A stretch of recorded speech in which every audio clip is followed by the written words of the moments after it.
Learn more about a popular snack and what it means to the culture. When you hear this sound, you know a tasty treat is on the way. I got pineapple, watermelon. What's in this cart isn't just about earning a living. Thank you. I get to meet interesting people. I have met people from different cultures. It's a way to beat the heat. It's nostalgia and a taste of home for some. When you hear the bell, you're like, oh, paleta, let's go. The paleta, a frozen treat available in many flavors, is a popular snack in the Hispanic community. The history is like a person just left a bunch of fruit with some sugar and water on the freezer with a spoon.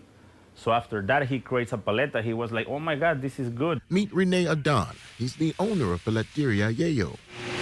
He and his employees are hard at work in the morning, creating these flavorful popsicles. Adan, who's from Guerrero, Mexico, recalls the feeling he had as a child when he heard the bells. Oh my God, as I told you, happiness, basically. If we can describe in a word, it's happiness, you know, because not all the people can afford like a fancy treat or go to a restaurant. I remember just run behind the paletero and say, hey, paletero, paletero, can I have a paleta? And running with probably 1 peso in the hand. Meet Tyrone Robinson Sr. I've been doing this since about 2000, in between jobs and going to school. You can catch him selling paletas on his route from the south side of Milwaukee. I walk from 17th and Lincoln to West Dallas, to 76 in Greenfield, and then from there, I go to 71st and Lincoln. I asked him what makes him come back every season. The people. The people and the family, you know. They make me feel like I belong somewhere. Along his route, he sees his regulars of all ages.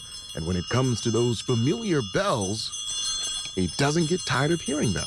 I love the bells.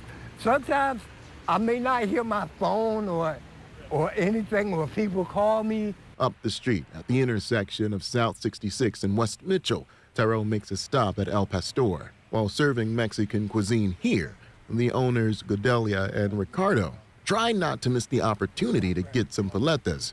It brings back memories. And I think the fact that we're far from home brings us to our house, to our home, because it reminds us of our hometown. It's a delicious part of Hispanic culture that you can find here in parts of Milwaukee. You just have to listen closely and follow the sounds of the bells.